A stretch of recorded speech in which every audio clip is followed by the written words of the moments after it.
Broadcasting from Cincinnati, you're listening to the Ringside Reporter podcast. All the news from the world of boxing right here. Well, I'm talking to you the way I want to talk to you. Now, here's your host, Eric Lorda.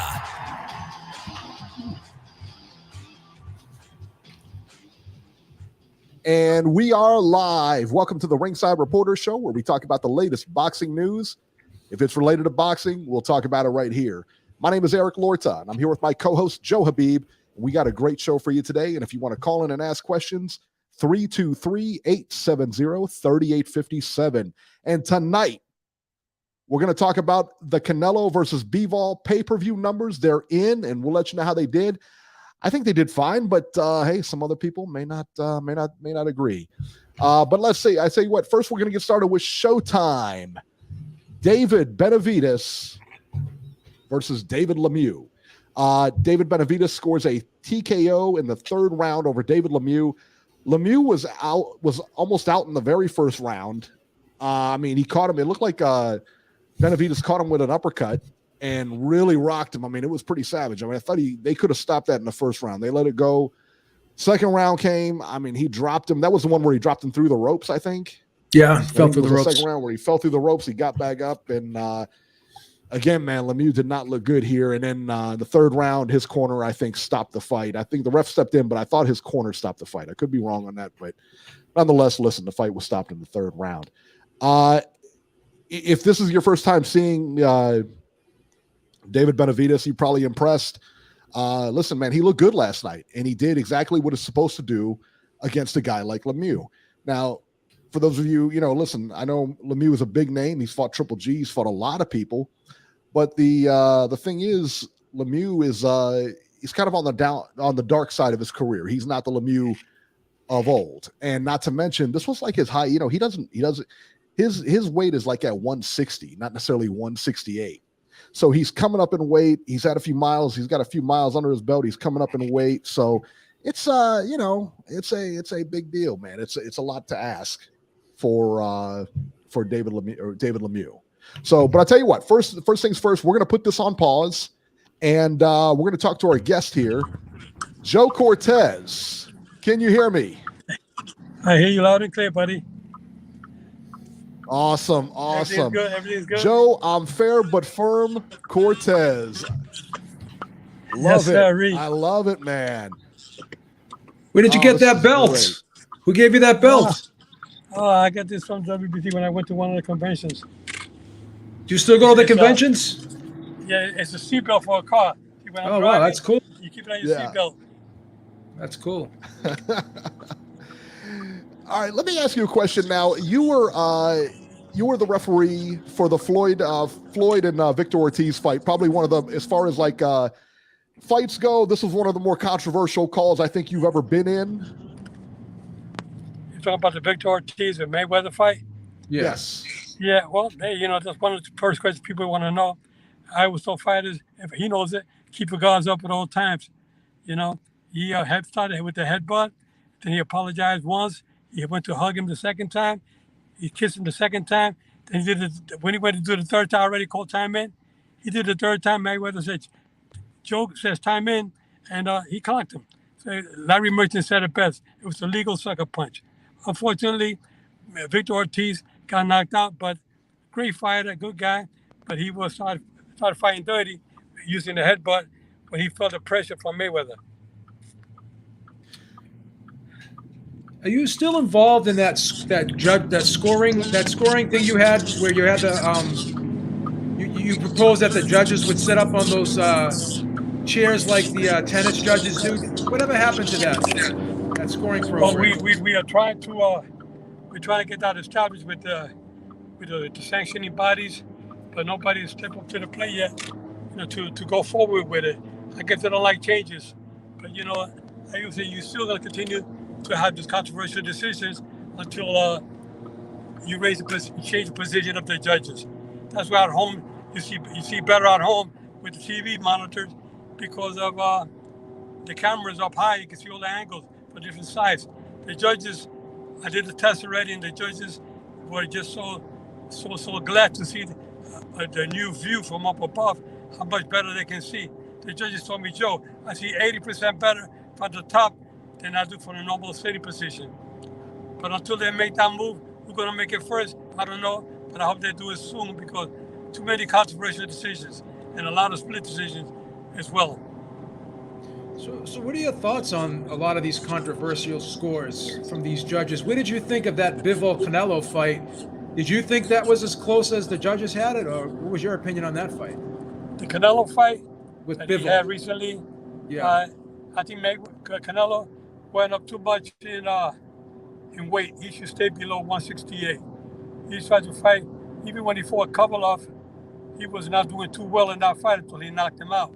But he better stay at 168 and below that because these guys are too big and strong for him. What did you think of those scorecards, though? They had it close, those judges. They had it with 115 and 113. Did you think that fight was that close when you were watching it? No, the fight was not close. I think I only gave Canelo a couple of rounds, but the judges sometimes they go with the name of the fighter, big high profile fighter, and you got to stay. They were close rounds. They gave it to him. I would, Canelo, great fighter, great guy. Let me tell you, I know him personally. I referee him. I referee his fight. It was my last pro fight as a referee about 10 years ago. And he's a gentleman. When I was doing work with ESPN, I got to interview him, and we got to talk. And he seems to be a really down-to-earth guy. I think he's still got some years left in him. And I think that if he stays at 168, 154, he'd be better off. Hey, let me ask you a question. What is the protocol when somebody gets knocked down and then they get back up before the 10 count? What is the protocol to figure out if they're okay? I mean, does the fight start immediately? Because I've seen some referees, they take, it seems like just a crazy amount of time before they get these guys back into action. Well, let me tell you, the protocol is you give the mandatory 8 count.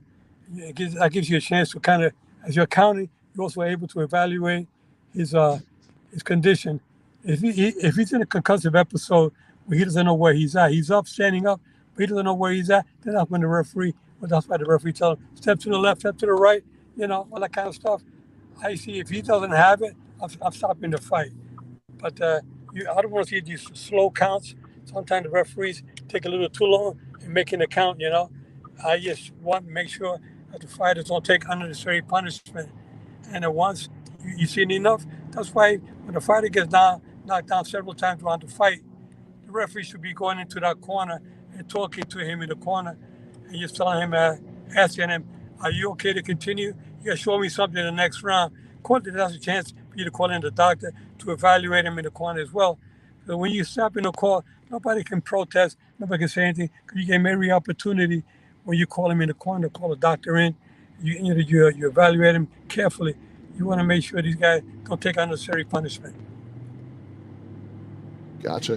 So let me ask you a question now. You were involved in the Conor McGregor camp when he was set to fight Floyd Mayweather. Right. What was your impressions of Conor McGregor? Did you think he had a shot at beating Mayweather? I felt that when I was training Conor McGregor, I was training him on the rules of boxing. I was not training him how to fight. I think if I would have taught him how to fight the right way, he probably would have done a little bit better. Even though the fans, nobody protested his performance. I mean, he went 10 rounds. He was Julio Cesar Chavez and I, we were at ESPN, and we were talking about it before while I was training him on the rules of boxing. And I remember Julio would say, Joe, he has no chance. I said, Julio, he can be dangerous. If he connects Mayweather, he could be dangerous, And he threw a nice uppercut in the early rounds, and he had if he would have caught Mayweather without punch, who knows what would have happened. But he missed. But he got to go to the later rounds. Fatigue started setting in. He's not accustomed to going at that pace, with MMA. MMA is a real slow pace. You can pace yourself. In boxing, if your opponent's in front of you and he's throwing punches, you're trying to get away at the same time. The offense, defense.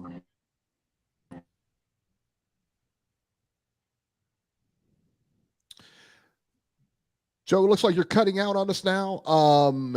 Let's see here. Maybe he can. Hopefully, he can bring it back in At the here. same time, you There we could go. go for so many rounds, fatigue starts setting in, and he wasn't accustomed to going. He did that was his first. Good deal. Beep. I can't hear you. Oh, you were cutting in and out there for a while with your internet connection. That's why we couldn't hear everything you said. But I guess you were saying that McGregor wasn't accustomed to fighting at that fast pace, and that was the issue, and why Exactly. he wasn't so successful. He was not accustomed to going at that pace, and he lasted 10 rounds, and nobody protested about that it was a lousy fight. I mean, it was exciting. I mean, he did what he had to do, and he accomplished something. And he went 10 rounds with Floyd Mayweather. I mean, some guys can't go those 10 rounds, but he made it. That's right. To the 10 round, and I think that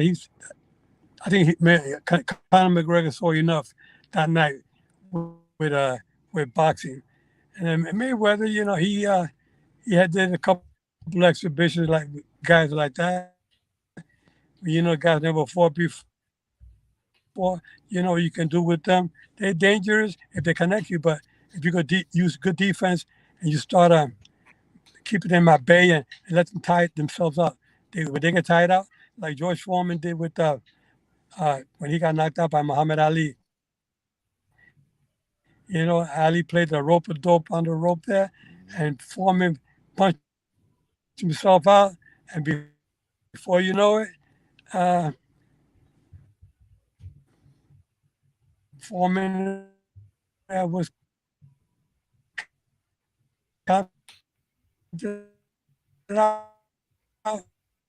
by the referee Zach Clayton, and it was one of those fights that Ali said, "I can't beat this guy toe to toe. I just let him get tired, get winded." And when he got knocked out, it was more from exhaustion than really from a concussive blow.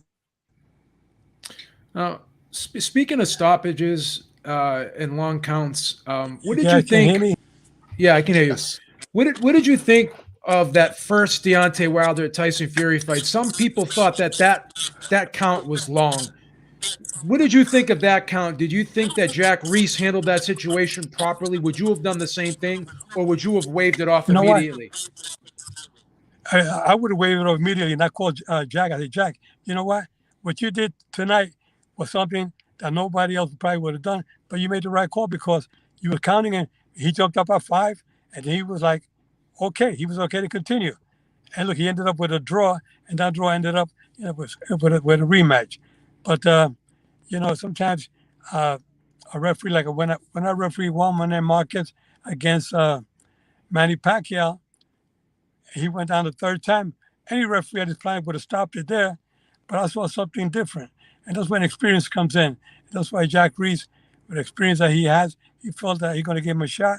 And the way he went down, I called him, I said, Jack, you did an amazing job because anybody else would have waved it off. I said, I probably would have waved it off too. You saw something that nobody else saw. You're up close and you saw something different. And that's why fans got to respect the referees, especially a veteran referee like Jack Reese or myself. We see things that other referees and other fans out there don't see because you got to be in that ring, being an ex-fighter like myself, being around boxing for so many years. I've been in boxing since I was 12 years old. So I've been in boxing for over 70 years already of my life. Well, 60-some odd years. Let's say 65 years, more or less, that I've been in boxing. So with my experience in boxing, what I've seen day in and day out, I think I can make a more accurate call than most fans out there.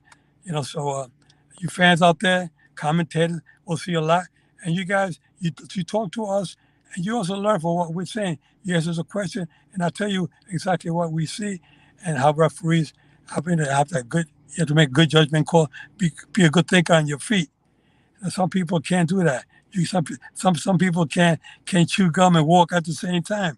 So that's why I say that sometimes you got to be really in that ring. You got to be multitask. You got to be paying attention to the fighter if he's taking a punishment. You got to be fouls. You got to be scoring it sometimes. When I was scoring, I remember when I was scoring referee, I had to score, enforce the rules, and also watching out for the safety of the fighters. So you got to be multitask when you're doing that. Some people can't do that, especially when you have to score a fight or we know a fight is taking unnecessary punishment. He's gone down so many times. You have to then make a decision and say, you know what, I got to stop this fight. And that's when some people get upset because nobody wants to see.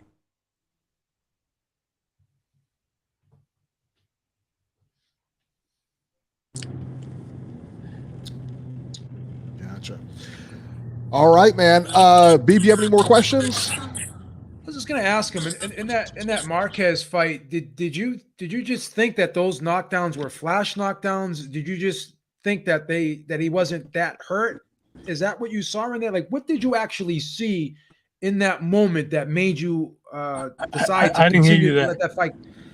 In that Marquez Pacquiao fight, what was it in that fight that made you not want to stop it after those 3 knockdowns? What did you see in that fight that made you not want to stop that fight with Marquez Pacquiao? Okay, first of all, let's go this way. Okay, had that fight been 10th round, most likely I would have stopped it right away. When he went down the third time, I would automatically stop. It was in the first round, and he was so sharp, and he got hit with a punch. The last knockdown, he got hit with a punch, kind of a glancing blow, and it was his glove was already touching the canvas. And I said, I'm not gonna try to make this complicated. I'm gonna start giving him the mandatory 8 count. When I started counting, I saw in his eyes that he was still, bright. He was sharp. He was in the fight. He was still fresh. I said, I'm gonna give him a shot. I gave him a shot because it's up to the discretion of the referee. The mandatory 8 count is not in effect. Wasn't in effect that night. So I did what I had to do. I said, you know what? I'm gonna give him a shot. I'm not gonna let myself get caught up in the situation where he went down 3 times. Back in the old days, 3 times it was automatic knockout. 3 times you're out. But now it's up to the discretion of the referee. So I took it upon myself to make sure that I did the right thing. And by doing that, I think we made history in boxing because they fought 4 times. And he made a lot of money because I made that call. Bob Arum said it best. He said, Joe Cortez, if we would have stopped that first fight 2, 3, and 4 would have never occurred. There you go. Absolutely. There you go. All right, guys, this is Joe Cortez, Mr. Fair But Firm. You can catch him on Twitter at Mr. Fair But Firm. And Joe, man, we appreciate you coming on. Thank you so much, man. Well, I appreciate everything. You would not believe I was going to be at home for this call, but I dropped off my wife at the hospital with her mother, who's 98 years young, and they had to take her to the hospital. So I had to make some changes real quick with this interview. Otherwise, I would have been home on my computer making this call with you guys. But I'm glad that we did it this way. We still were able to do it. I still multitask. I still got a little spark of the old flash. That's right. That's right. Be careful driving. All right, man. I'm already pulling into my gate. I'm already coming in. I'm coming in. I'm back home already now. There you go. All right, man. You take care. Okay. All right, guys. You take care. God bless, and keep your guards up at all times. Will do. Will do. Good stuff, man. Joe Cortez. Nacho in the chat said, why don't you have him call back when he's not driving? What am I, his dad? What am I, his dad? Well, I can't tell this guy what to do. He just told you he had to drop his wife up at the hospital. I mean, please. Yeah, I mean, listen, man. This is Joe Cortez. I'm not going to tell him what to do. Guy knows what he's doing. Please, Nacho. Man knows what he's doing. I know. Like, Nacho. Then you're in the chat. Driving police. You know what I'm saying? Then he's in the chat saying Joe Cortez is the worst referee of all time. Yeah, what is this? Yeah, no, I'm pretty sure. Yeah, I can think of a few others. Come on. Who's the guy from Texas? Lawrence Cole's 10 times worse than him. Yeah, right. Reese Mack, he's nice enough to squeeze ringside in the schedule. After all this, I mean, he's taking his wife to the hospital to see her mother or whatever. Listen, man, you can cancel the interview. I wouldn't have had no problem. You know what I mean? And yeah, he was definitely nice enough to come on here, but according to Nacho, we should have hung up on him until he was, until he was at home. Yeah. Mr. Cortez, don't worry about it. Yeah, right. Since you're in your car, We're gonna have like, to I'm cut gonna this tell interview this guy short. what's what. You know what I mean? Like, I'm gonna tell this guy what's what. You know what I mean? Like, come on, man. This guy's a legend. I'm gonna tell him how to drive or how to, listen, man. This guy can multitask with the best of them. All right. Listen, if he wants to have watch TV while he's doing the video, while he's driving, listen, I'm gonna let him do it. All right. It just is what it is. Maron. I agree, Eric. All right, let's go back to this David Benavidez fight. As I was saying, man, he looked good, but I wouldn't exactly jump the gun here. I mean, listen, David Benavidez to me has always looked good. Okay, he's always been one of those guys that's looked, he's looked like championship material. He looks like that upper echelon fighter. He looks like that next guy. Like he could be a threat up there, as far as like taking this long term. But David Lemieux is not that guy either. I mean, David Lemieux is definitely on the dark side of his career. B, what was your assessment on here, man? David Lemieux is definitely undersized at super middleweight. That's obvious, right? David Benavidez looked like probably a cruiserweight in there. He was huge. And David Lemieux is just so short. He's so compact. And he never had the greatest defense in the world, even at middleweight. He was always a guy that didn't really move his head, sometimes put his chin up in the air. When he was being aggressive, he would lean forward a lot of times. I mean, he had some flaws, but he could punch. He could punch like a mule, and that erased all those flaws. But he just couldn't get to David Benavidez, because David Benavidez is just such a fast-paced fighter, constantly throws punches. Yeah. And when you do that, your opponent is forced to keep his hands home because he's got to defend, right? I've said that several times. But some of the things I don't like that David Benavidez does is he does square up a lot. And sometimes when he's up close, he doesn't bend his knees and stands tall instead of getting small when he's on the inside. But his hands are so fast. He's just so aggressive that his style enables him to get away with some of those things. Because like I said, he brings that back foot forward a lot of times when he's stepping forward. And he does something that Roy Jones used to do. A lot of times Roy Jones would kind of slap sometimes with his punches.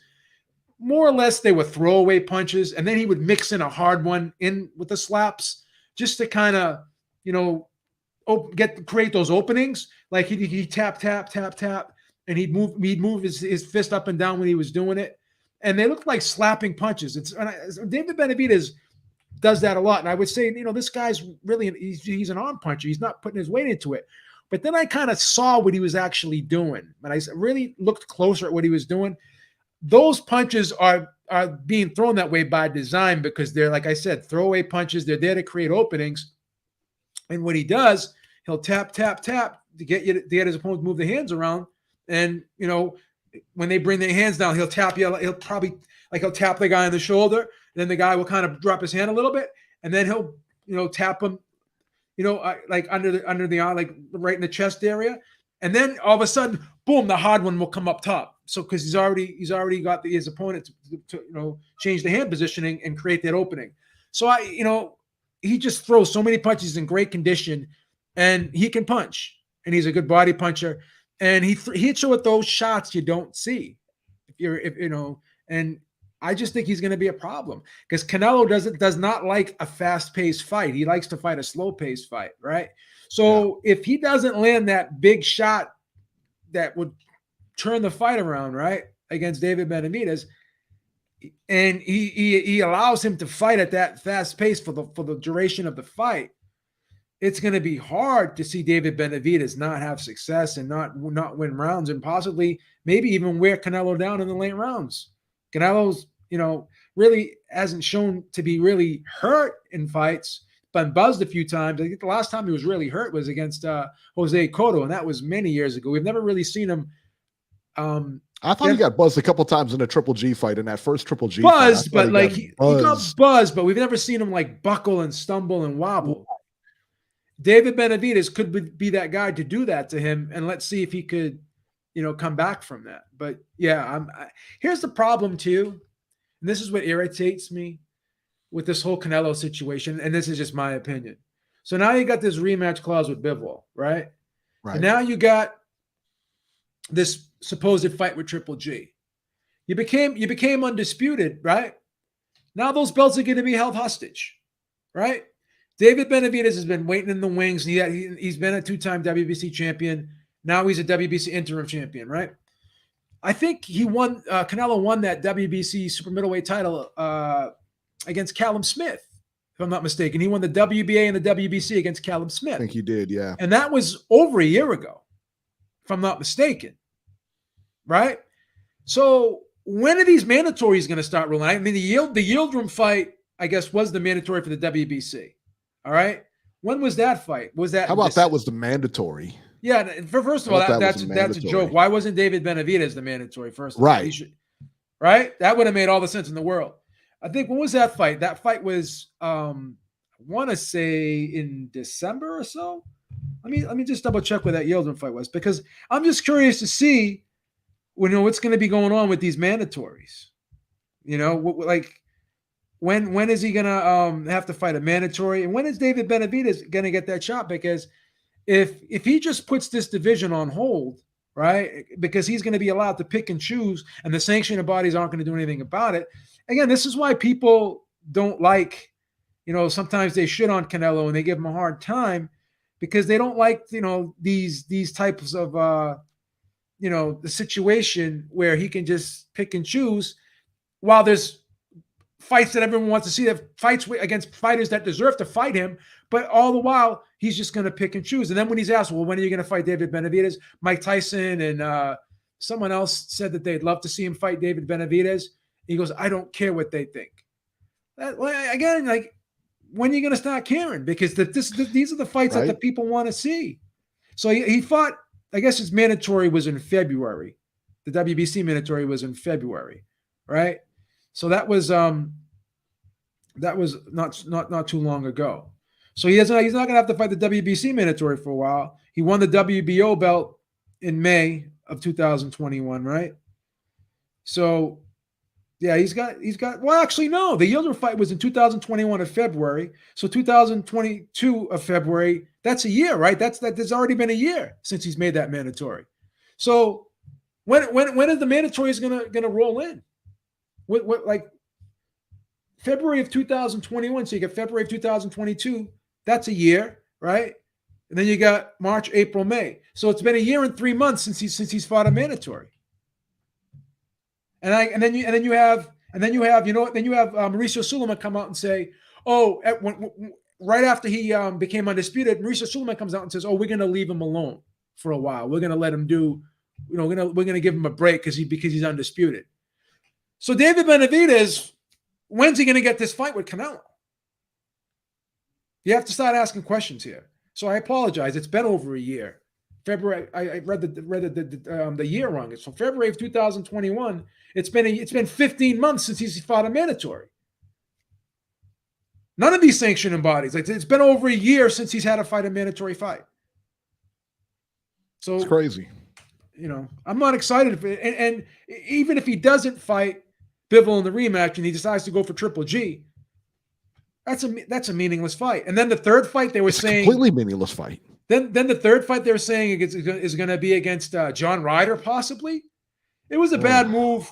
And then I'm finding out too, and again, this is just rumors and speculation. I'm finding out that the PBC deal was a better deal monetarily for him. So why did he take this DAZN deal instead of going with the PBC deal? Because the Charlo fight, I think he would have beat Charlo. I'll be honest with you. I think that, I'll be honest with you here. I just think maybe he trusts Eddie a little bit more than he trusts the PBC. I just think that may be the case. Fair point, but didn't the PBC give him a $40 million guarantee in the Caleb Plant fight? And he said that he had no problems. They said they treated him well over at the PBC. And they may have. Maybe he just trusts Eddie.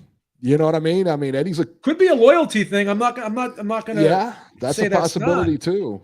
That's a possibility too. There were better fights, and there was more money over at the PBC. Well, let's talk about this now. Now. So those pay-per-view numbers for that Canelo, I mean, since we're on Canelo right now, those pay-per-view numbers for Canelo are in. And because Benavidez actually does figure into this, 550,000 pay-per-views, which I read in that article that you sent me. They were thinking it was going to be, that's a really low number or whatever. And that's a bad. Listen, number one, that's a huge number. Okay. That's a huge number. Number two, he said that they were expecting 1 million. I guess Eddie Hearn and Matchroom or whatever was expecting like 1 million pay-per-view buys. And it's like half of that. Let me tell you what, Bivol is not going to carry 1 million pay-per-view buys. You want 1 million pay-per-view buys. I mean, you're going to have to put 2 names in there. Charlo, possibly. Benavidez, possibly. 2 Mexican guys going at it. You know what I mean? Him and Benavidez could have done it more better than, nobody knows who Bivol is. You know what I mean? Nobody knows who Bivol is. He's not a household name. The Caleb Plant fight did 800,000 pay-per-view buys. And that was for Undisputed. And it was against Caleb Plant. So it was a better, that was a PBC promoted event though, no? Correct, yeah. Well, there you go. That's a big difference. They got the Fox machine behind them. They've got, they've got a lot of, Eddie was trying to say that it was over 600,000. Who knows? If they're not releasing the numbers, they're not. Listen, releasing it said 550. I'm more inclined to believe it's that. It's not like 550 is a lousy number. No, it's not a bad number, but it's not. I mean, you're talking about Canelo Alvarez. Talking about Canelo Alvarez, But again, you need a dance partner. I agree with you there. You do need a dance partner. No disrespect to Dimitri Bivol, but he's not known. He's not known. So Robert just texted me and he says, if DAZN would have made it easier for people to buy the pay-per-view, they would have had higher numbers. No, Robert. Everybody got the pay-per-view except you. I don't know how else to explain this to you. Now you're going to make me open up that can of worms. Who wanted to buy the pay-per-view was able to buy the pay-per-view. You were blocked for the pay-per-view. We already went over that. So it had nothing to do with that. You didn't apologize. You were asked 3 times to apologize. Don't make me open up that can of worms. You were blocked from that pay-per-view. What are you doing? Boy, Nacho's still in the chat, bad-mouthing Cortez. He's putting a poor mouth on Cortez. What does he got against Cortez? What did he ever do to you? The guy's a nice guy. He's in the Hall of Fame, interview brother. while he's driving home from the hospital for his wife's mom. Gave us an interview, and you're over there taking a dump on the guy. What's the matter with you? Stop, Nacho. What is wrong with you, brother? Seriously, what's wrong with you, man? Please. What's the matter with you? I mean, over there, did us a favor, driving back from the hospital. From the hospital, son. What's the matter with you? Yeah, 550 is not bad, but 550 is great. What do you mean not bad? It's the best number out. I mean, it's the best number this year. Who did better than 550? Nobody. Nobody did this year, yeah. Nobody. I guess if we have to take a look at it, Eric, we have to take a look at it. Maybe the market's been oversaturated with pay-per-views and just people are just tired of buying them. Well, then you got the streaming too. Saturated with pay-per-views. You mean like Tank and Raleigh? That's not really that's a great fight pay-per-view wise right there, right? Yeah, that's you don't think awesome. That's saturated? That's not playing part of the saturation market here, is it? No. Yeah. All right, let's talk about ESPN. Janibek Alimkhanuly. I think I got it. Alimkhanuly versus Danny Dignum. Alimkhanuly demolishes Dignum in the second round here. This fight wasn't even close. This is for the interim 160. I think it's the WBO belt. And that's where Andrade, and that's the one he's moving up for. So who knows what happens now. But 160, yeah, he looks good. I would like to see him against any 160 pounder. Why I don't understand why Andrade don't fight him. He wanted no part of him. He sure didn't. And he actually vacated rather than fight that guy, man. That guy is no joke. It becomes a risk-reward type deal. Yeah. Like no one really knows who this guy is, but pretty soon they will be knowing who this guy is. Nobody knows who Andrade is either. I know. You know what I'm saying? Like, where do you think? What I mean, no one knows. No one even knows who the Babe is, and I'm telling people they don't know who these guys are. I mean, really, like, seriously, like, dude, nobody knows who this guy is. Andrade, like, he's not that big of a name for Andrade. You think if I walked down the street in Providence, right, with Demetrius Andrade, yeah, and we were walking into Cheetahs, right? Do you Was think the more, Cheetahs like a it's a gentleman's club? Do you think more people strip would know? club? Do you think more people would know who I am than Demetrius Andrade? Since I do this podcast every week with you? I think they would know you, but for different reasons, because I think you probably frequent Cheetahs quite a bit. Hey, it's the Beeb. You want your normal lap dance? You know what I mean? Beep gets the freebies in there, baby. He gets the 5-star special. That guy Jonathan loves you, man. Please. No, but I'll tell you what, Alimkhanuly, man, he looked great in there. Man, that guy is a tough one. He really is. He's a tough one. It's tough out. I would like to see. I mean, I think he reminds me a lot of like Triple G back in the day, where people are going to avoid him because if he's got power, he can fight. And I think he's a little bit better than Triple G was back then. That's not to say he's going to do the same things Triple G's done, but just, like I said, I mean, watching the eye test and everything, and but he looked good. He really did. I really looked good. Let me tell you somebody who didn't look good. Jermaine Ortiz versus Jamel Herring. Jermaine Ortiz wins a unanimous decision, 96-94 and 97-93 twice. It wasn't all that exciting of a fight, but Jamel Herring just looked a step slow. You know what I mean? He just looked a step slow. Now, whether that's because that's what the Ortiz was doing, I don't know. But he didn't look great in that fight. And he agreed, because after the fight, he said that he was going to call it a career. He said he doesn't want to put his family through it anymore, and this and that. I think that's a good, listen, man, the guy's had a good career. He's been a champion. Seems to have all his faculties.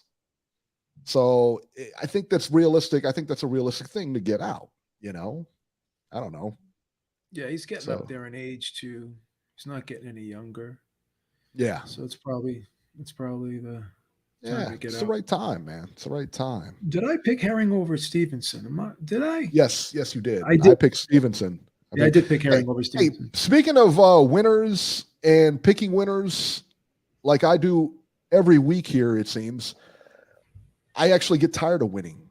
We win so much here. But where's Chandler M? It's a disgrace how people just fall off the planet. Who does this? Who does this? Bro? You lost, dude. All you have to do is film a video of you getting a pie in the face. That's it. That's it. We've done this a million times. When Beeb loses, he pays up next day. When I lose, I pay up very next show. Very next show, right here in front of everybody. Yeah. Why? I mean, is it really, you're like, seriously, it's like that embarrassing for you? Bad quality. Now bad watch quality. if now watch any time now watch if Haney loses that fight, because we supposedly have a pie bet on that one too. He'll be the first one in here saying, "Oh, it's double or nothing," and blah blah. He'll be the first one in here trying to get out of it, or trying to see me take a pie for it when he didn't want to take one. I don't understand it. It's a bad quality, isn't it? It really is. It really is. I mean, come on. Like it's a pie. It's a joke. I'm not even asking you to send me money. Can you imagine if he was sending me money? Forgot about it. I love when these guys they want to bet me online and shit. Why the fuck am I going to bet someone online when I can just go to friggin' the sports book? Right. Because they're not going to pay you. They're not going to pay you. That's the thing. You just use DraftKings. Why the fuck am I going to bet you? Right. I paid this dude one time, twice, right? And then I won, and he never paid me. Of course he ain't going to pay you. There's one guy on Twitter I bet, and he paid me one. That's only I remember you telling me about. I remember you telling me about that too. Yeah. Shout out to guy. Shout out to him. His name is RR on Twitter. I shot him up because he did something good. He paid. Shout him out and then retweet his account or whatever. Yeah, because he pays up. You know what I mean? Pays up. Pays up. Corey Lee Boxing, thank you so much. He said, awesome show, Benavidez. It's ice season, Lemieux. That's it, man. That's it. Hey, guys, if you like what we're doing, and even if you don't like what you're doing, go ahead and hit the thumbs up button, man. Hit the like button, man. Give us some love, man. We're over here on a Sunday. Come on. What you guys doing over there? All right. Duke Reagan B from Cincinnati wins a unanimous decision on that undercard over Victorino Gonzalez, a very, very tough guy. 40-36 on all cards. Duke Reagan made him look like an amateur, son. But he's from Cincinnati. So, I mean, he's going to make everybody look bad. You know what I mean? That's just the way it is. The way it is, Daddy. All right. Joshua Buatsi versus Craig Richards. This was in London. B, what channel? What was this on? DAZN? DAZN, correct. Yeah. Yeah.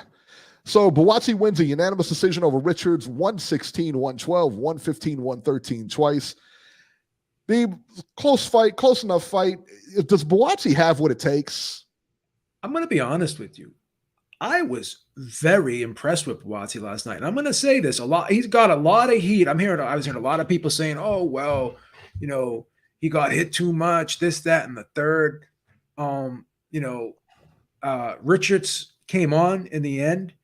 I think I gave Richards,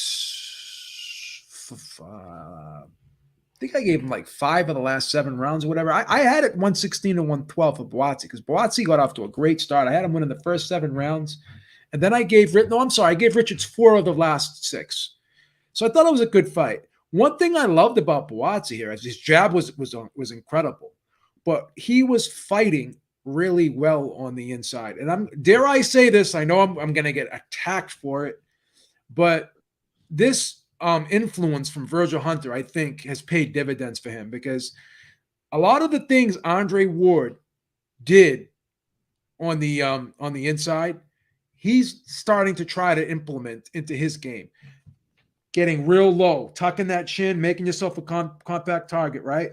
Stepping off to the side and wrapping those shots, around the guy's elbows to try to create those punching angles for yourself. Shooting going to the body and then shooting the short uppercut right off the body shot. He really showed me something on the inside. And like I said, the jab was awesome. I mean, he was popping it out there. He was changing up the speed, rhythm, all the things we like to see when a guy's throwing a jab right? He's not predictable with it. And I thought he did great.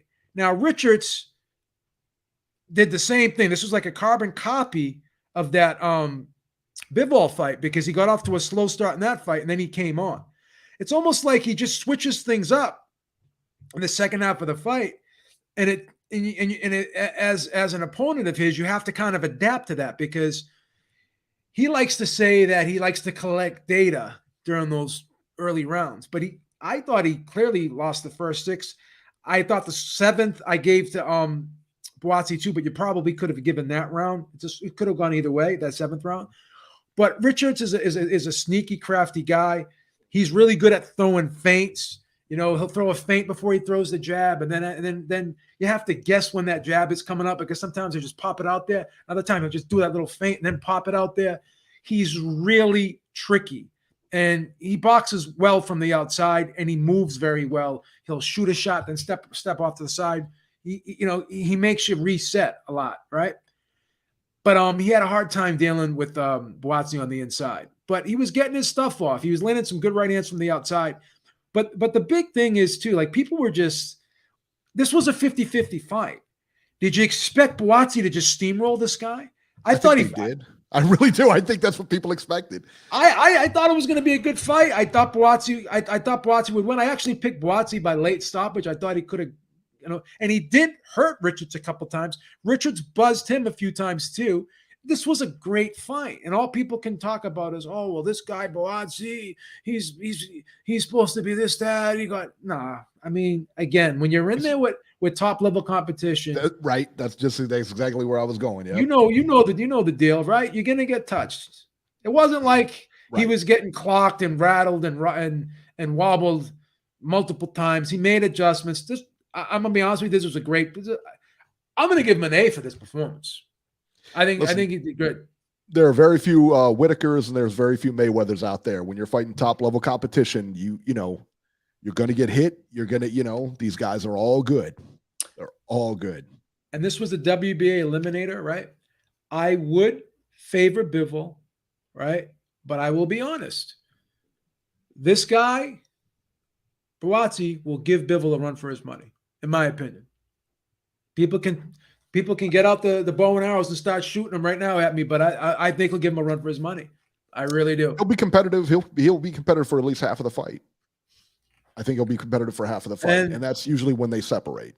And if he's a 3-1 dog against Bivol, I wouldn't mind throwing a little something on him. I wouldn't bet that. You don't have to bet the house on him. There you go. Right. Let's talk about Alan the Savage Babich. Adam versus Adam Balaski. Alan Babich continues to win as he beat Balaski 97-91 twice and 95-93. I like Babich a lot. I really do. Now, whether you think he's going to go anywhere or not, listen, he's 11-0. He's got 10 knockouts, or I think he's 11-0, 10 knockouts. But anyway, he's somewhere around there. But listen, man, he's a fun character. He's a fun guy to watch. He's charismatic. He brings a lot. So, is he the best boxer on the planet? No. But he brings a lot of charisma. That's what I like. I think that's what they need. He's good for that. That's for sure. And he's not bad. He's not bad a fighter. That's for sure. They got to know how to match him, but he's good. In Florida, Jean Pascal versus Fan Long Meng. Pascal upset Meng, wins a unanimous decision 115-112, 114-113, and 116-111. Then the fights that you've all been waiting for from Dubai, Floyd Mayweather versus Don Moore. That's right. I said Floyd Money Mayweather versus Don Moore. This is an exhibition. That means they were 8 rounds, 2-minute rounds, just kind of like the girl fights. Mayweather knocked Moore down in the 8th. I think it was somewhere in there. Mayweather looked okay here, but guys, man, his reflexes are shot. I mean, shot. If you go back and watch this fight, again, it looks like a sparring session. I mean, he used to be his old sparring partner. Yeah, Floyd 51-0 now. Well, this one didn't count, so there you go. But it looked like a sparring session. You can tell his reflexes are gone, his speed's gone. It's just, if there's no way possible he could beat anybody in the top 20 right now. It's kind of sad, I'll be honest with you. I don't, listen, typically nobody likes to get punched in the face unless they're getting paid. Boy, Nacho's all over the place today, man. Look at him, just bashing Floyd now. Look at him. Wow. I don't know, man. I hope he hangs it up. I don't want to see anything happen. You never know. At any point, something could happen in these things. And, it's just not, remember for his exhibition pay-per-views or whatever, they were like $50, $60. Now they're down to what, 20 or 15 or something like that. Like, dude, the money's not, come on, man. Hopefully, listen, I don't know for a fact that the guy's broke, but he's exhibiting all the familiar symptoms of somebody who's broke. I'll say that. Here's the thing, man. A lot of people, they look at assets that that guy owns. He has all these things, but how much is liquid? There you go. I suspect, and this is just my opinion, babe, how do you know you're hating? No, you're just a hater. You guys are just loving a little too much. You're living vicariously through other people. Yes. In my opinion, I think he's got a liquidity problem, because why can't he pay people money he owes them? He can't cut a check to Logan Paul. That's number one. How many times he's still – I guess that Conor McGregor fight, a big chunk of that went to pay the tax debt that he owed, right? I would imagine. That was reported. That was reported. That's public record. It's public record, right? All the stories of defaulting on car loans, the not paying people like landscapers and people that do work for him and stuff, right?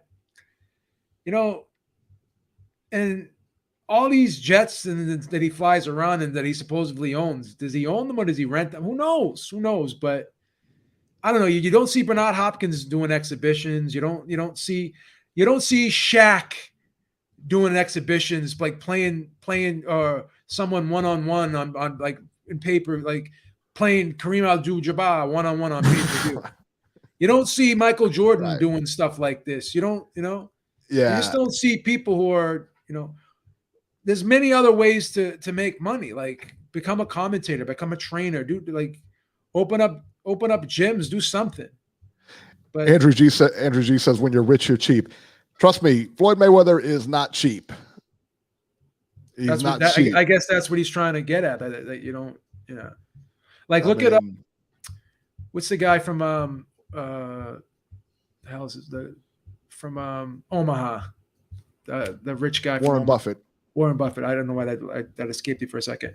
He wakes up every morning. He buys a $3.99 breakfast at McDonald's. He gets the hotcakes and the sausage every morning. He's not a friggin' big spender either. Him and like Larry David, guys like Larry David. I imagine, like they say, Larry David is the same exact person as he was before Seinfeld as he is now. He said he's the same exact person. Like money did not change that guy at all. And I imagine Warren Buffett to be much of the same way. Yeah. And you got to promote, and then you got a promotional company, and you got a guy who's in a big fight. You're scheduling press conferences on the same day, and they're saying, "Oh, well, I didn't know it was going to be on the same day." You're Floyd Mayweather. You just tell them to reschedule the goddamn thing, and you go be there for your fighter, man. Right. If Tank re-signs with Mayweather, Eddie Hearn came out and said, "Airhead." Eddie Hearn came out and said that he would personally overpay Tank Davis just to piss off Leonard Ellerbe, and I would fucking love to see it. Yeah, Tank's got to get out of there. No question about that. He's got to get out of there. He's got to get out of there. All right, let's go to the phones here. 508. 508, you're live. Hey, yo. Georgie. What's happening, people? What's up? What's going on, guys? Yo, what you do respecting TVE? What's going on, B?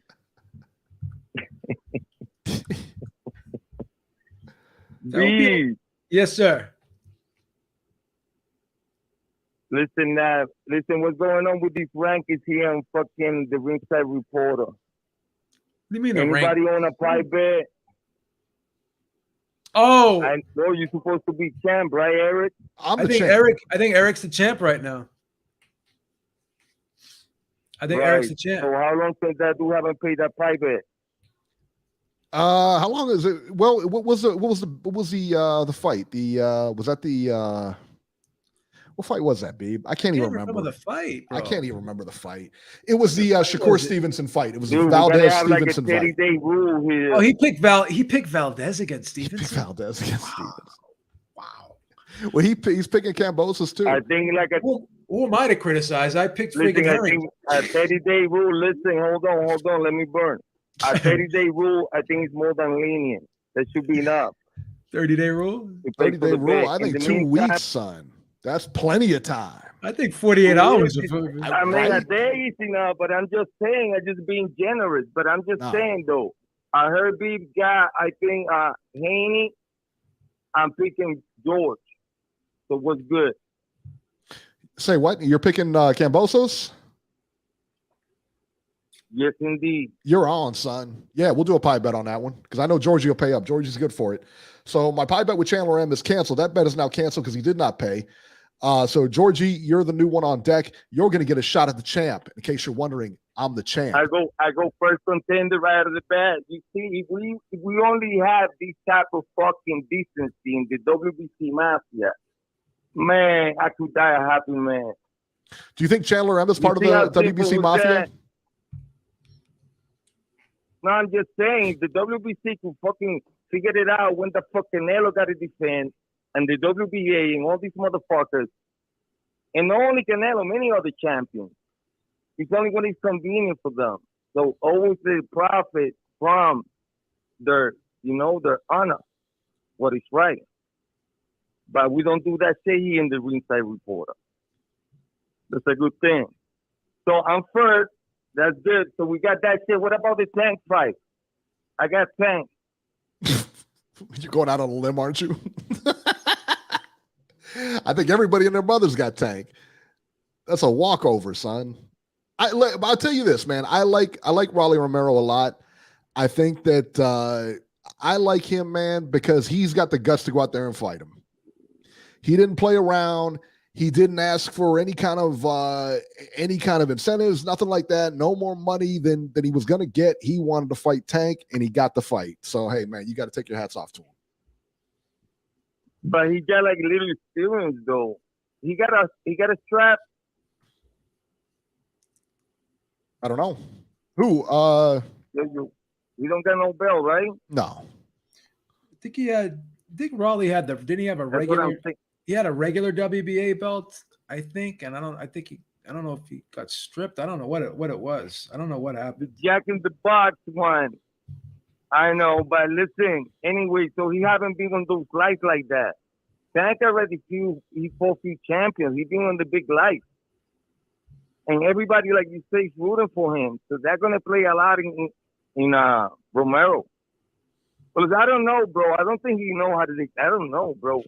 I don't like the way that he throw punches. They say he's awkward, but he seemed like he must get good balance because he did the judo shit. But he seemed like out of place there. When he throw punches, he looks open. He doesn't duck his chin. He's like, I think Tank's gonna get inside and fuck him up. Yeah, I think so too. Yeah, Tank is Well, definitely. I don't have a lot to say, guys, so I gotta go. So everybody out there, listen to the channel, donate, support the channel, thumbs up. I'm out. All right, Georgie. From Rikers, baby. From Rikers. All right, 443. This is Baltimore. 443, you're live. Yes, sir. Troy. Troy, how you doing, man? AKA the Troy Grand Prix. I'm doing fantastic. How you doing? Good, man. Good. Always nice to hear from you, brother. That fight last night was a stay busy fight. It wasn't really anything because once he's a former champion, David Benavidez. So once you're a former champion, you really don't fight guys like he fought last night. That's going backwards. He's not going forward because it's a stay busy fight. I actually told him he was going to knock that guy out in the 5th round, but the fight was stopped in the 3rd round, right? Hello? Yes. I'm sorry, didn't hear that question. Say that one more time. Yeah, Troy? yeah. No, I did an interview with David Benavidez on Minty Keys boxing. Okay. And I told him he was going to knock that guy out in the 5th round, but the fight was stopped in the 3rd round, right? I think it was the 3rd. Yeah, It was stopped in the 3rd. Yeah. Yeah. It was the 3rd. Yeah. Hopefully we'll get hopefully we'll get the fight with Andres now. Hopefully. I'm really hoping that'll happen because that'll be good for both of those young men. And that'll be good for the 168-pound weight class as well. And just maybe, Mr. Alvarez may pay attention and take on the winner. Maybe. That's a big maybe. That's a big maybe, brother. Hey, but at least it gives us something to talk about, man. Because yeah, it does. At the end of the day, I mean, there's no real big fights coming up, right? Except for Tank. Tank has a fight coming up against this guy here, right? Yeah. Yeah. That's going to be a fun fight. Right? I'm hoping. I think both of them are going to hurt each other. Yeah, it's bad blood, too. It's going to be a fun fight, but I think Tank beats him because what a lot of people don't know is that Tank can box. I knew his amateur coach. He can box. He just doesn't. He got into using his power, but the young man can box. Yeah. So we'll see. And then you were saying something about social media. I guess you had a bet and you didn't get paid or whatever the case may be, right? Yeah, we don't bet on social media anymore. Right? Yeah, that was a while ago. We don't bet on social media. Let me tell you what, man. Go ahead, man. Yeah, if I'm not really doing a show on my page or with Major T or just calling someone else's show because I feel like it, I really hate social media. I come to find out that it's a place where a lot of despicable, disgusting, duplicitous people come to play. And I hate it. I hate it. So that's it, That's the truth, right? Yeah, there's a lot of puppies in the real world that come out on social media and play big dog. And they really punch in reality, but because of that social media, they're someplace to play. It is. But listen, before I bring you down and all that, I'm gonna jump off there. Y'all have a good night, and let me tell you what.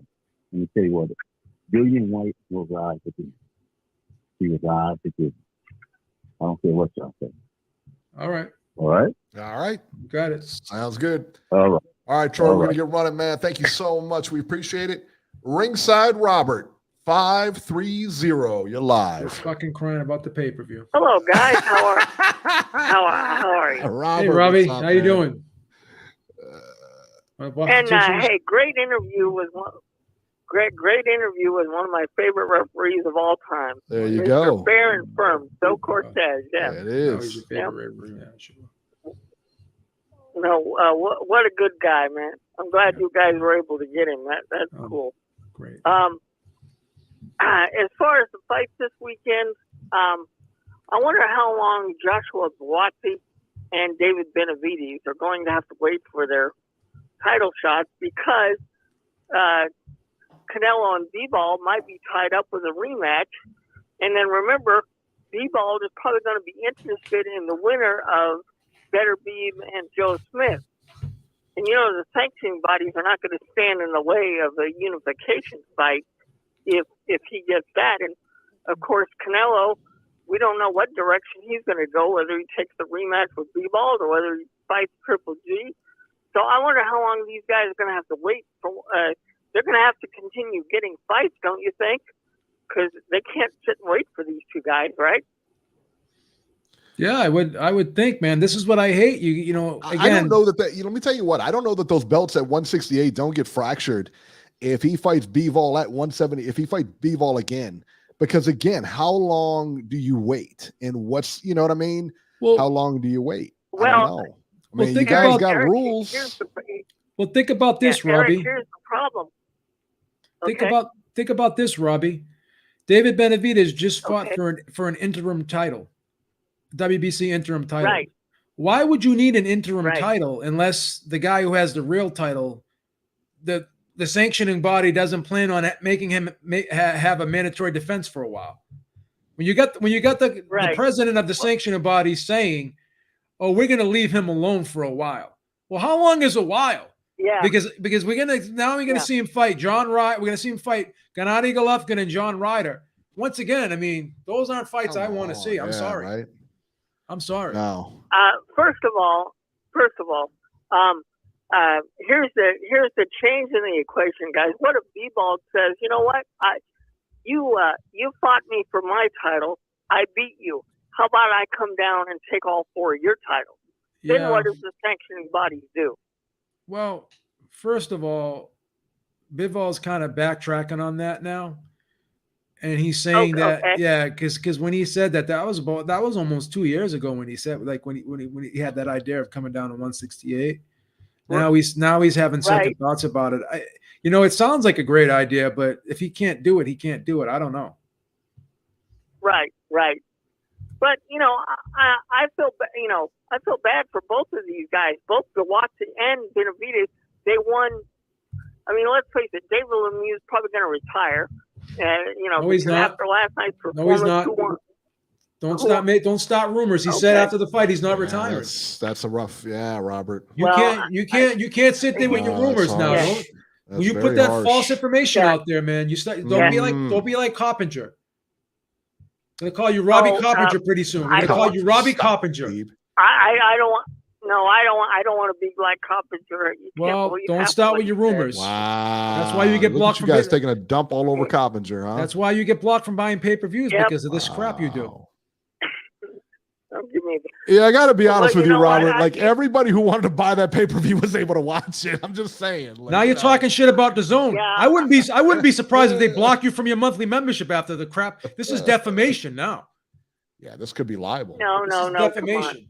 Come on. No, I'll give you one opportunity. I'll give you one opportunity. Do you want to apologize for talking shit about the zone? Yes or no? Yes, I will definitely. You learned your lesson. You learned your lesson. Yeah. Thank you. Yeah. He learned his lesson.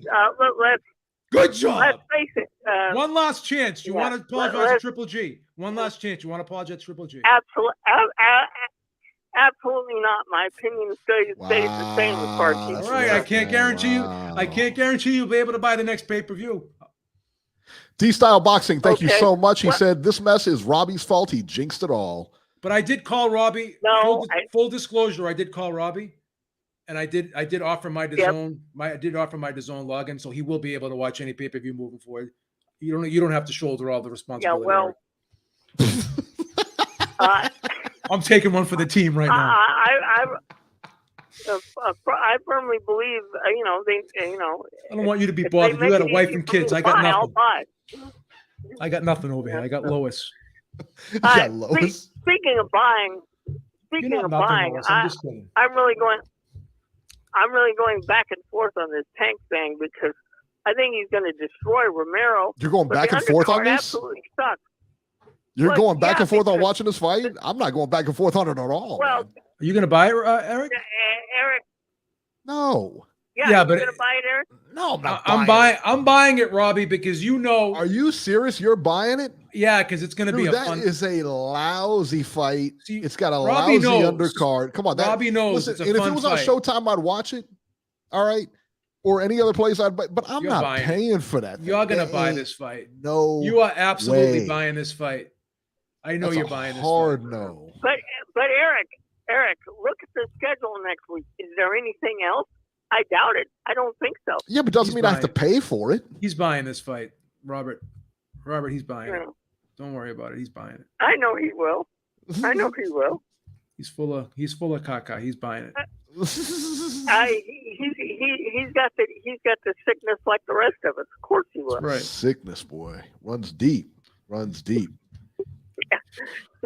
I know Nacho's But buying it. He's that's my call, man. I just feel sorry for both of these guys. I have a feeling both Bawati and Benavidez are going to have to wait for their shot, and I don't think it's fair to either one of them. All right. Still no Triple G apology. Robert's been heard. All right. Yeah. All right, All Robert, right, we're going man. to keep you on the line See you here. later. All right. See you later, Robert. All right. Fucking 516. I believe this is New York. Jesse Reagan. What's up, brother? That's Jesse Reagan. What's going on? Jesse Reed. Jesse, how you doing, brother? What's that guy? What's up? What's that guy hating on Joe Cortez for? Lack of respect. And A another lack of fight that he didn't respect. even. Lack Yeah, of that was respect. awful. Another man. fight he didn't even mention. And correct me if I'm wrong. Get a boxing historian here. With Marcos Maidana versus Amir Khan, the 10th round. A lot of refs would have stopped that fight, right? Didn't Yeah. like Maidana come on strong and yeah, right? Yeah, That was so a great fight. It Oh was my another God. example of a fight that that was Juan Ma 1 versus Pacquiao is my favorite fight of all time, and he nailed that one. I think any other ref would have called it. So Yeah. I don't know. I mean maybe there was a couple of mistakes here and there. I can't think of any, but those two stand out in my mind the most. Yeah, man. Benavidez, he did what I expected him to do. That was a slaughter. I called 6th round knockout. It was 3rd round. I think Raleigh Romero's head is getting knocked off next week. But he's selling the fight, so you guys don't think he's going to get knocked out? I think he's going to get knocked out. Yes. Yeah, but I'm rooting for you. Are you not rooting for him? No. Are you not rooting for Raleigh? I would love him to win, but Yeah, I I'd love him just to don't win. see it happening. He's I didn't know hilarious. much about him. I went back and looked at the highlight videos, and I'm like, this dude leaves his head wide open. Yeah, he's in Thank you trouble, very much. man. He's in trouble. He's in Uh, trouble. But I love the way he's selling the fight. And my final thoughts here. Oh yeah, you know the next bet I'm making, right, B? Who you betting on? $100 draw, $100 draw, Cambosis Haney. Do you know what you should do? You know what you should do instead of doing that? Instead of putting the bet on the $100 on a draw, put it in an envelope and just mail it to me, because that's going to be the same thing. Because you're going to lose that 100, son. He bet the draw in Bivol versus Canelo. He almost had it. What fight did you bet the draw? He lost it. What fight did you bet the? No, you bet the draw in Serrano versus Taylor, right? Jesse? Have you ever won? Have you ever won a bet for a draw? I haven't won yet. No. No, I haven't won yet. I just started doing this recently. I just started. All right. Just send me the 100, man. I'll put the bet up for you. Don't worry about it. I should have won it with the Serrano Taylor fight. That should have been a draw. That fight. That should have been a draw. That fight. Come on. Yeah, and you're talking about a $1,500 win if you win. I mean, the investment of a draw doesn't hurt. I'm telling you guys. Why don't you put in money in stocks or something like this? This draw ain't for you. Go play poker or something like that. Just send me the money. I'll tell you what. I'll get you good odds on it. Send me the 100, and I'll get you good odds on a draw. Right? What fight you betting the draw in, Jesse? What fight? Kambosos Haney. I'm betting the draw. I'm betting the draw for that fight. It's because you're a moron too. I'm betting the draw. It's in Australia. Bill Haney's not going to be there. Anything could happen. What do you think is going to happen, Eric? So unanimous is going to be a whitewash. It's going to be a whitewash. Haney's going to whitewash this kid. On whose part? Haney? Yeah, 10-2. You think?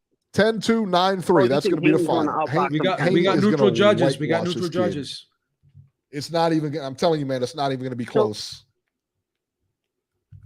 So you're not even all right. But even if you feel that way, you're not even playing the hometown factor into it. That the fact that it's in Australia. Won't even matter. It won't even matter. See, that's the way. Won't even matter. We'll see. You could have 3 Australian judges. I'm gonna tell you right now. You can have 3 Australian judges. They won't be able to undo what Haney's going to do to that guy. What time is that? That's going to be on a Saturday.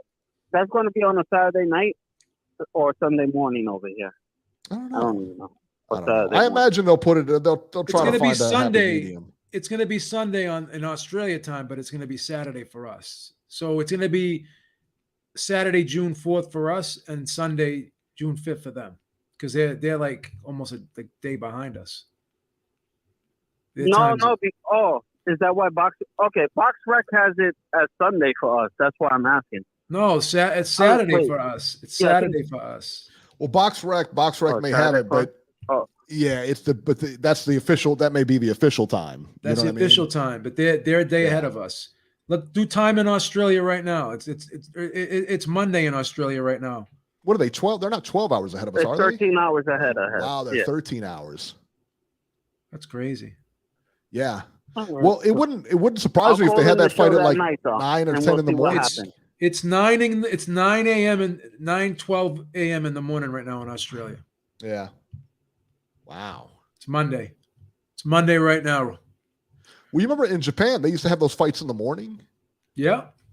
For like HBO and stuff, like when Tyson would fight over there, they'd have the fights in the morning over there. That's right. Nacho says June 4th at 9 p.m. It'll be June 4th at 9 p.m. All right, Jesse, we're going to get running. What happens? I'll call in the show the next day. All right, man. All right, sounds good. Jesse Reagan. They're 14 hours ahead of us, Eric. Oh, that's crazy, isn't it? 14 hours, baby. That's crazy. 14, man. Nuts. Imagine Haney's going to be fighting in the afternoon. Yeah, Haney's going to watch this kid, man. And listen, man, I like Kambosos a lot. He showed me a lot in his last fight, but he ain't beating Haney. I'm not crazy about Kambosos either right now. Yeah, he's not going to beat him. Let's see here. Coming up, let's see the upcoming fights here. May 28th, the big one. Really only one this week here. Saturday in New York on Showtime pay-per-view.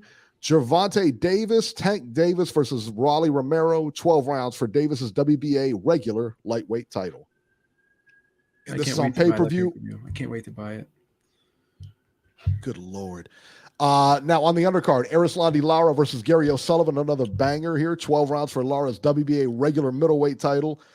Jesus Ramos versus Luke Santa Maria, 10 rounds, junior middleweights. Wow, this card is just stacked, said nobody ever. Eduardo Ramirez versus Luis Mendez, 10 rounds, junior lightweights. Wow. I tell you what, if you didn't like the main event, I tell you could just buy this for the undercard because that's garbage too. Listen, it's not a pay-per-view caliber fight. It's just not. And the undercards, listen, man, the undercards are garbage for a pay-per-view. For Showtime, they're great. But if I'm paying for this, I better see a better undercard than this. Come on. D-Style, thank you so much. He said Tank wins via whatever he wants. Tank via whatever he wants. I agree, man. I think, listen, again, man, I have all the respect in the world for Rolly Romero because, again, man, he wanted to fight. He wanted this Tank fight. He didn't sit around and talk about money, talk about this, talk about that. They offered him to fight, and he took it. That's a real fighter right there. That makes him dangerous. I would like to, I'd like to see him win. Beeb, would you like to see him win? Who? Raleigh? I'd love to see him win. I'd love to see him win, man. He seems like, again, man, any guy who steps up and takes that challenge, doesn't talk about money, doesn't talk about anything. Listen, man, you got to give him some respect. I'm still not paying for that fight, though. I'm buying it. You ain't buying nothing. I'm definitely buying it. Stop it. I may buy it for you, too. Well, if you buy it from me, then I'll watch it, all right? All right. Listen, news and rumors here. Logan Paul taking Floyd Mayweather to court for not paying after the fight. He still hasn't paid him, Beeb. He still hasn't paid him the full amount. I guess it's tricky. So now he's got to fight in Dubai to try to curb those lawyer bills now. Seriously. Who didn't get paid? I would love, see how they have the Johnny Depp Amber Heard trial on TV? Oh, wouldn't that be I would love if they televise that fucking trial. Would that be amazing or what? Especially if the two were in court, you know? Well, you see. Like I said before. How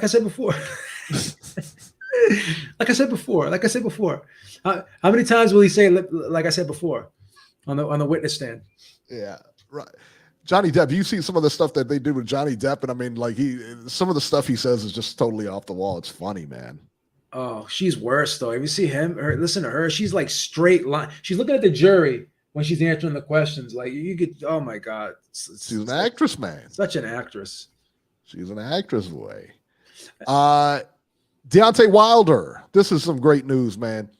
Deontay Wilder, a statue of Tuscaloosa heavyweight boxer Deontay Wilder will be unveiled on May 25th, 3 days from today, at its permanent location outside the offices of Tuscaloosa Tourism and Sports at 1900 Jack Warner Parkway. How great is that, man? Good for him, man. How great is that? That's let a good thing, man. Let me ask you a question. Does Deontay Wilder get elected into the Boxing Hall of Fame? Yes. I would say yes because of the amount of defenses he's made. Well, you know that he's had he's been a champion. He's had a ton of knockouts. He had quite a few defenses. He's been involved in Fight of the Year candidates. He's the real. Yeah, I mean, you can't take that away from him. He only lost to one man. He only lost to one man. One guy. Right? That's it, man. And then you could sit there. You could sit there and say, "Oh well, resume is this, resume is that." Again, you can only fight who's in your era. People. If you don't like the era, that's your problem. I mean, well, and he could have fought Anthony Joshua. He could have fought, and you could pull that out. He could have fought Joshua. He could have fought Ruiz. He could have fought a bunch of people. Listen, you only fight who's in front of you. It is what it is. Listen, I would vote him in for the Hall of Fame. Put it there. He's a Hall of Fame fighter. I really think he's a Hall of Fame guy. He is. Yeah. So, Beeb, talk about this now. Haney's father, Bill Haney, is not allowed in Australia. So Yoel Judah, Zab Judah's father, will be training him. Yeah, will be training Devin Haney while he's down under, I guess. Yeah. So what's going on with the Bill Haney situation? I guess that they're not going to let him in the country because he's got a drug charge from 30 years ago. How that still shows up is like the Beeb's got his record expunged, so all of the misdemeanors can't be seen. So apparently this must have been a felony drug charge because these things cannot be expunged. They stay on your record forever. Yeah, that seems a little harsh. 30 years ago, I mean. Yeah, but even when a job in America, they do a query check, I think they only go back like 15 years or something like that. To go back 30 years, man. Wow. Yeah, that's crazy, man. He hasn't been in any trouble since then. I mean, come on. So it's really stupid. That sucks, man. That sucks for him. But I tell you what. I mean, it'll be it again. It won't matter who's in his corner. I mean, Haney's going to walk this guy.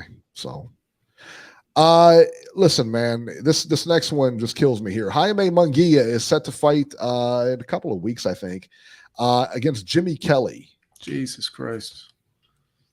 What's going on over there at Golden Boy, man? I mean, like, are you going to have your guy fight anybody at all, or what? They need to do something. Listen, don't get me wrong. I'm sure Jimmy Kelly could probably take me apart in the ring. But, listen, man, I'm not trying to become a big star in boxing either. Like this guy, you've got to start stepping up the names here, man, because they're going to lose interest. People are going to lose interest. It's not just Jaime Munguia. They're trying to get him to be a household name, this and that. But look, man, you got to bring something to the table here for people to be interested in your guy. I'm already starting to lose interest. David Lemieux, that would have been a good name, I mean, anybody with any kind of name here. I mean, who is Jimmy Kelly? I don't, the quarterback for the Bills. The former quarterback for the Bills, Jim Kelly, But really, guy in Enter the Dragon too, remember him? Jim Kelly, that's right. Was that's the rich dude or whatever? Bullshit, Mr. Handman. I'm leaving. He goes, I think I want to leave your island. Oh, I remember that dude. Yeah, I remember that dude. It's not possible. Bullshit, Mr. Handman. I could have been in that movie. See how you just got that line off like that? Well, you have to have a modicum of talent to be in a movie, Beep. So yeah, I'm phenomenal. Bullshit, Mr. Handman. D Style says Munguia facing football legend Jim Kelly. There it is. Megan Kelly. There you go. Please. Yeah, I'd rather see him fight Megan Kelly. There you go. There you are. Let's see here. What else here? Oh, let's go to the phones here. 760. We got 760. You're live. Is that Brian? What's going on, fellas? What's up? Brian. What's up, you hater? What's up, hater? Hey, Eric David. What's going on? Hey, how's your knee, man? Hey, is your knee okay? Is my knee okay? Yeah, how's your lungs? How's your lungs? How's your lungs, man? No, not yours, please. How's your lungs? They okay, man. They okay. But all right. Thank you. Thanks for the concern about my knee. I did good. Hey, Eric, he's cutting out again. I know one thing that's not okay is that friggin' phone connection. Yeah, seriously. Why don't you get off Cricket Wireless, man? Why don't you actually pay for a phone? Why don't people just get regular cell phone plans? You want to be on my family plan, man? I'll help you out. Oh, man. Why don't you stop buying burner phones and then maybe you'll get a good connection? For sakes, man. You're making good money, man. What's going on now? It's not my phone. It's my signal. It's my signal, man. It is your fault because it's your phone. Oh, you're in Kansas? You're in Kansas right now? My fault, man. Yeah, I'm in Kansas. He's a truck driver. He's a truck driver. You know how it is. He's a truck driver. Got to cut him some slack. You know how it is.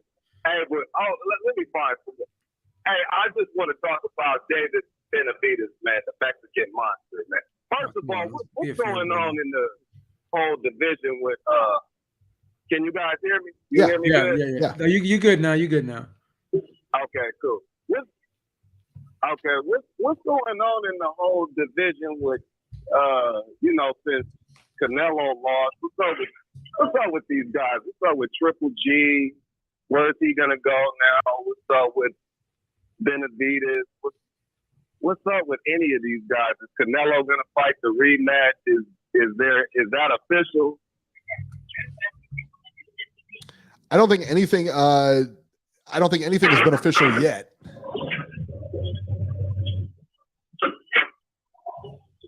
So nobody knows really what's going to happen at this point. No, I think my guess is that Bivol Canelo will have a rematch. Yeah, I think Canelo is going to take that rematch. If I'm being honest. So where does that leave Triple G? Where does that leave Triple G? Yeah, I mean, have to wait. Yeah, and he's not going to wait for Canelo. I mean, he's and he gonna. So what you guys think? You know what I think would be a good matchup would be Triple G in the super middleweight, or is he still considered middleweight? He's still middleweight right now. Move up? He's still middleweight right now. That's the stupid thing about him. So he's gonna move up. gonna move up to Okay, so super middleweight and fight for undisputed after having no fights. He's not even a super champion either. Like he's not a super champion. Like in the WBO, if they make you super champion, you can go up and challenge in the next highest weight class for the title. Yeah. He's not even a super. He doesn't have a WBO belt. Like again, like this is why he's just lingering, and so Triple G is just lingering pretty much. This is why waiting on Canelo. He's just lingering in that middleweight. This is why people give Canelo so much stick, because he's holding the division hostage, bro. Well, I don't think he's holding the. You know, I disagree with that. I don't think he's holding the division hostage. I mean, listen, anybody can fight anybody. You know, I mean, he's. You know, it's a lot like what Floyd did back in his heyday. I agree, but he has all the belts, though. Floyd was never undisputed. There was always other belts out there people could fight for. He's got all the belts. I mean, because I'm like, it's so many guys that you can mix and match. You know what I'm saying? I don't. If Caleb Plant is still there, you know, but he don't have a belt. So you know, what is he? Super middleweight. You know, I think Benavidez will fight Plant next. I think Benavidez will fight Plant next. I believe. Yeah. Because that'll be a good matchup, and then maybe after Benavidez beats him, maybe then Canelo will go back down. I actually got to take back what I said last week. I was saying I think Canelo could beat him on a rematch. I don't know, man. I don't know. I don't know if he'll beat people on a rematch. What you guys think? Well, it depends on where it takes place at. I mean, does it take place at 168? Does it take place at 175? You know, yeah, there's a difference, man. Every time I pick against Canelo, so he might make him go down a little bit. Well, I think Bivol wants to go down. Yeah, I'm not sure. I'm not sure if he still wants to go down. I'm hearing that maybe he doesn't. I'm not sure. Yeah, for undisputed, he'll go let's down. say Canelo, even if Canelo wins the rematch, right? Okay, he might be waiting on Better Beef or Joe Smith, one of them guys right there. Where does that still leave them guys? Like, what is Triple G gonna do? What you gonna do now, homie? What you gonna do now? He's gonna go fight another guy. So what is Triple G gonna do? Somebody need to call Triple G out on this shit. Okay. What is this obsession with Triple G? What is this obsession with Triple G? Let him do what he wants to do. Who cares? I mean, the guy's going to retire soon. He's almost 40 years old. What do you want? Got one foot out the door already. Okay. Why are you riding this guy's truck? All right, I'll tell you. Okay. Jesus Christ. Let me tell you what I'm saying. Like Robbie, you want to see Triple G get hurt? What's wrong with you people? He's taking up space. Okay, he's taking up too much space. Next. Get him up out of there, okay? Wow. If that's your boy, tell him to get the fuck out of here, man. He's taking up space. He's taking up space. So what is he gonna do if he don't fight Canelo? Okay, what is he gonna do? You don't want to see him fight one of them other guys. That would be a good matchup between him, Charlo, him, somebody. I mean, besides nobody. Okay, 160. You know what I'm saying? Charlo should move up and fight him. Somebody. I would like to see Charlo move up and fight Triple G. I really would. 160. Oh, which Charlo? Jamal or Jamal? 160 Charlo. Oh, okay. Jamal, is it Jamal? Jamal, yeah. Jamal. He's already out in 160. That's another guy. Yeah. That's another guy. What is Jamal about to do next? Where is he going next? Who's he fighting next? Somebody help me out. He said he has no problem fighting David Benavidez. Listen. If David Benavidez could get Jamal Charlo or Caleb Plant next, that would be awesome. That would be awesome. So I guess, he's got to fight somebody. You're right. It's a lot of matchups that they could do, but like you said, a lot of guys avoiding guys. They waiting on Canelo, but Canelo might not go back down. And if he don't do that, then what they gonna do? All them dudes over here, they gotta fight each other. You know, they gotta fight each other. Somebody gotta. They can become the next star from the winner out of that. You know what I'm saying? Because you got Charlo, you got Caleb Plant, you got Benavidez, you got who else is up there? That's a lot of guys, man, a lot of talent. You know, them the main dudes, you know. But I don't understand it, man. We be sitting here and we be co-signing on this bullshit, okay? Triple G, if you ain't gonna fight nobody, get the fuck out of here, man. Okay? Oh, that's rough. I mean, it's like, what are we gonna do? Literally, hey, B, you really gonna? That's what we're gonna do. We're gonna co-sign Triple G in his retirement check. No, 40 years old, that, man. Wow, I mean, Go get it somewhere else. Very harsh. I'm call. worried. I'm more concerned about what David Benavidez and Jamal Charlo were gonna do, man. Let them get their shine. Yeah, but somebody could You take see him it my out, way. You you see know, it and my send way. him on his way. Wouldn't it be nice? You know, Brian. Wouldn't it be nice if you just seen somebody just take him out, dust him off, and get him out of there? Why are these people so sadistic? They want to see Triple G get taken out. You know, Brian, you don't have to blow somebody else's candle out to have yours burn brighter. Okay. You don't have to subtract from others. You don't have to subtract from others to add to yourself, Brian. Man, it's been like you have this hate for Triple G. He never done anything to you. Did nothing to you. Awful. What did Triple G ever do to you? It's been like this for years, man. Years on top of years, it's been like this. Okay, we see the young dude, the younger dude take the old dude out. It's been like that forever, except when Canelo fought against Mayweather. But we see it all the time, man. It's just a matter of time when it. Look, Eric, look, B. It's just a matter of time before we see this happen with Triple G, before somebody take him out. So I'm just waiting on it. You know what I'm saying? Because when somebody do that person will be a star. Hey, that person will be a star, right? Am I right or wrong? That's why I want Charlo or somebody like that to fight him, man. Because I think that's a big fight for him. I really do. Exactly. And Charlo doesn't have to move up in weight. Yeah, He's got and they're in the same class. I think I misstated that earlier. Yes. He need to move up, fight somebody, man. Stop.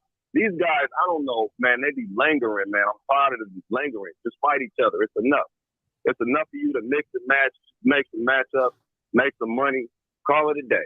You know what I'm saying? I just don't get it. But I definitely did you and Robbie talk on the phone and about Triple G and how much you want to see this guy get taken out? You want to get him taken out. Robbie wants to see him get knocked out and hurt badly. Oh, that's awesome. I mean, the guy got a family. He's 40 years old. I mean, why does the guy have to be like maimed and disfigured? I'll be honest. Rob did call me from Eric's basement, and yeah, we both agreed on that. You know what I'm saying? I can hear the background, Eric, everything, man, down in the basement. In cahoots. But through all that, I hear what he's saying, and I said I agree with him. Get him out of here. Stop playing with this. Okay? But don't you get tired of these guys, man, just lingering. Just get out of here so we can move on, because then maybe the sport will move forward. Because like I said, if somebody beats Triple G, that person would be a star. So ain't that what we waiting on? The next star? We always waiting on the next star, right? Why we want to watch this old trash? Oh, wow. That's rough. Disrespect, man. Dude, you know what? disrespect I'm is being flowing. too hard on Triple G. I'm being too hard on Triple G. He's my age. I shouldn't be like that with this man. I really should be rooting for him. When was the last time you went 12 rounds with anybody? When was the last time you went 12 rounds with anybody? And you're talking trash about Triple G, who does it every day. He's got a point. Yeah. That's why I'll give him his props. That's a good point. That's a great point. I'll give him his respect. But hey, that's all. Hey, that's cool and everything like that. But still, man, shit, come sit on the bench with me, because it's about time. It's gonna happen. Why don't you pull the truck over, man? Pull the truck over. Go buy an ice cream or something. Get a shake. Right. Calm down. You're too high strung tonight, man. You came out the gate guns blazing for whatever reason. He's calm over there down, sweating. man. Calm down. Calm down. Go to a gentleman's club. Go to a lap dance parlor. I'm not just Unwind somehow. Look, man, it's not just Triple G, okay? It's all of these guys just lingering, man. Just fight each other. He's drinking that There's more people on the hit list. Drinking that haterade is real, son. There's more people on the hit list. I got them all on the hit list. Bam. Oh, wrong with you? Bam. Stop I'm it. firing shots at all of them. Wow. It's rough. All right, Brian, rough. we're going to get running here. And I'm kicking that knee. All right, me and Brian, we're going to get running here. Enough with the knee, brother. Please. What happened to your knee? What happened to your knee? I told him I have arthritis in my knees, making fun of me for it. I don't know, man. You got arthritis in your knees? These are the right one's really bad. But this is the reason. These are the things. Is this why you wouldn't fight Montero? Is this why you wouldn't? Is this why you chickened out on Montero? Or one of the many reasons why I wouldn't fight Montero. It's one of the many reasons I chickened out on Montero. What are you talking about? You want me to just pinpoint it down to one? Jesus Christ! Another one wants me to, like, what is this? The sadistic nature of this show. This show is just taking a turn for the worse with people wishing bad things upon each other. We're savages, son. Can't we just love each other like we did back in the day? Yeah, I guess we could. I don't know. I never really thought about it. Let's try a new leaf, please. Never really thought about it. All right, guys, that'll do it for this edition of Ringside Reporter. As always, you can catch Joe Habib on Twitter at jhabib1 and find our YouTube channel at ringsidereporterlive.com. You can find me on Twitter at ringside73, and we will see you guys next week.